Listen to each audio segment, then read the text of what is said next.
Welcome to the 700 Club, and thanks for joining us. Let's go over to the CBN News Desk for today's top stories. Thanks, Gordon. Former President Donald Trump could be kicked off another primary ballot, this time in Maine.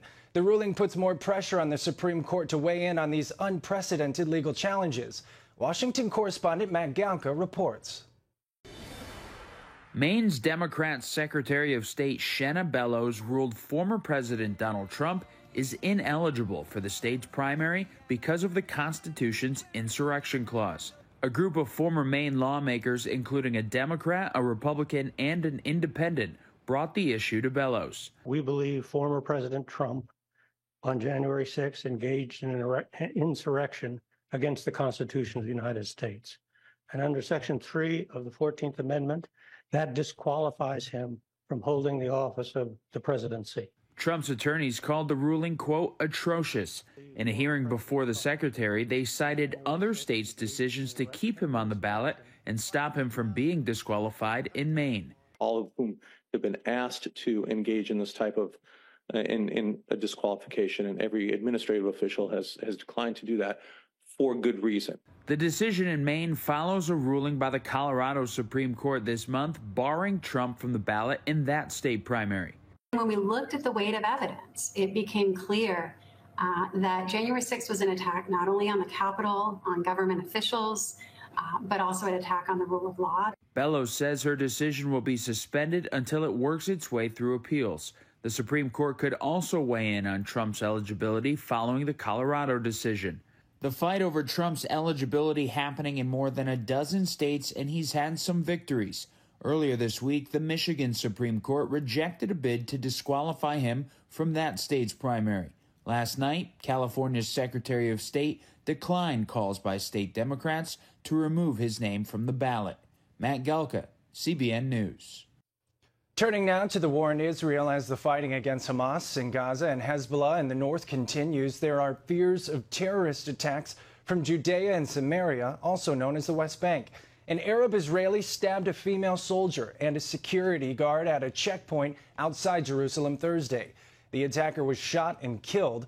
Meanwhile, the military released a report on the 3 Israeli hostages mistakenly killed by IDF troops in Gaza. That investigation concluding that the soldiers had been in intense combat for days and believed the hostages' calls for help were an attempt to lure them into an ambush. In Jerusalem's Armenian Quarter, an ancient Christian community is fighting to protect its historic land.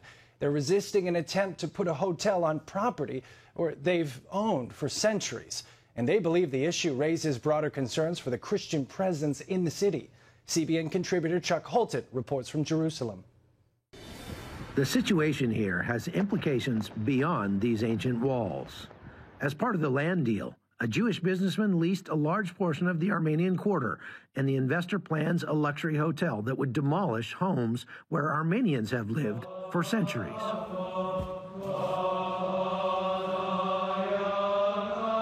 My family comes in the 1920s after the Turkish massacres Armenian.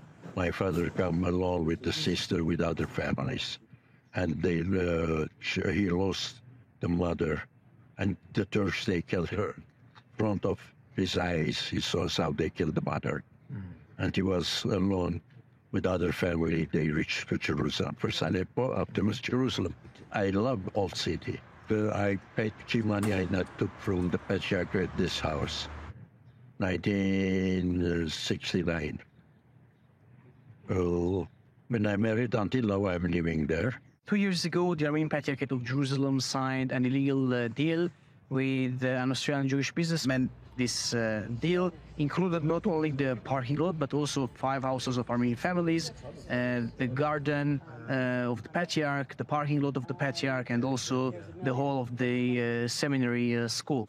Armenian community is deeply rooted here and now finds itself in a struggle for preserving its identity and heritage.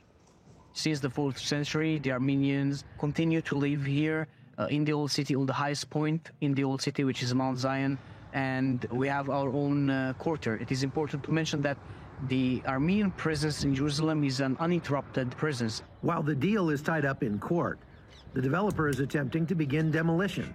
Armenians took a stand to keep that from happening, facing violence from corporate representatives. Now, they're camping out here to thwart any further demolition.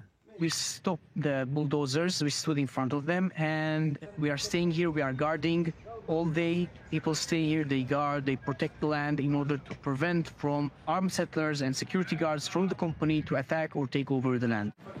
This dispute goes much further than just an argument over a piece of property.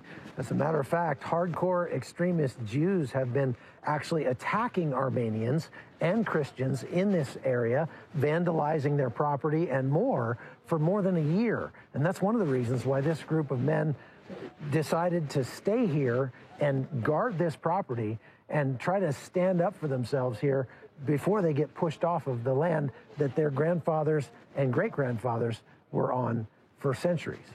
While this land dispute might be lost in the news coming out of Gaza, for these people, it's a life or death issue. And it's not just Armenians who are concerned. The wider Christian community in Jerusalem also sees this as a pivotal movement for religious and cultural preservation. Thanks God for this young generation. They come out suddenly. I'm old generation, but I love my country, my people, and everything. I love everybody, but I'm fighting. It doesn't matter who against us, we're going to fight. From the Armenian Quarter in Jerusalem, I'm Chuck Holton for CBN News. As we approach the end of the year, we're remembering giants of the faith we lost in 2023, especially CBN founder Pat Robertson, who passed away in June at the age of 93. In everything he did, Pat broke new ground. A pioneer of Christian broadcasting, he started one of the longest-running daily programs in television. In 1988, he broke the stained glass ceiling of politics in his bid for president. He was also a humanitarian, an educator, an author, and above all, a minister of the gospel. In addition to Pat, the Christian community lost more giants of faith in 2023, including pastors Jack Hayford, Charles Stanley, and Tim Keller. All of them considered legends in their own time. Wendy Griffith spoke with Focus on the Family's Joel Vaughn about their legacies. They were all leaders of leaders. Not only did people come to them to hear the gospel of Jesus Christ, but other leaders looked to them and said, help me guide my organization, help me lead my flock, help me be a better Christian myself. Focus on the Family Chief of Staff Joel Vaughn calls them legends, men who had an enormous impact on the church and the world. Thank you, thank you, thank you, thank you. Pastor Jack Hayford, a Pentecostal preacher who led the Church on the Way in Van Nuys, California, was the first to leave us in January. He was the most transparent minister of the gospel I think I've ever seen. He had no problem. You know, we think these men, we don't realize they are just men. We don't realize they have clay feet. We don't realize they have temptation. And Pastor Jack would put all that out there. He didn't hide anything. We should be thinking God's thoughts. What does he think? Pastor Charles Stanley, known for his soothing Southern accent, was the senior pastor of First Baptist Church in Atlanta for 49 years and founder and president of In Touch Ministries, which broadcast his sermons around the world. And the thing I remember so much about him is he would point his finger at the camera and he would say, listen, with that deep voice. He was an amazing man. Charles Stanley would come home from work, change clothes, put on a pair of jeans and a casual shirt, get his Bible and a half-gallon of water and leave and say, I'll see you Saturday night. And he was going out to prepare his message for Sunday. And Tim Keller, like you said, not as well known and also the youngest of the group of spiritual giants that left us in 2023. What was unique about Tim Keller? Pastor Keller pastored a very small church in Hopewell, Virginia, early in his career. And he was asked by the Presbyterian denomination that he served to move to New York City and start a church that was later called Redeemer Presbyterian. And he reached out to probably the toughest city in America to represent the gospel. And Joel, of course, we lost our beloved Dr. Pat Robertson this year at the age of 93. You called Pat a giant of the faith and say he perhaps more than any of the others, reached more people with the gospel. Why is that? I think so, because of the miracle of television, Wendy. With all due respect to Billy Graham, with all due respect to the great Bill Bright, who founded Campus Crusade, I think simply through the miracle of television, Pat was probably responsible for leading more people into the kingdom than any American.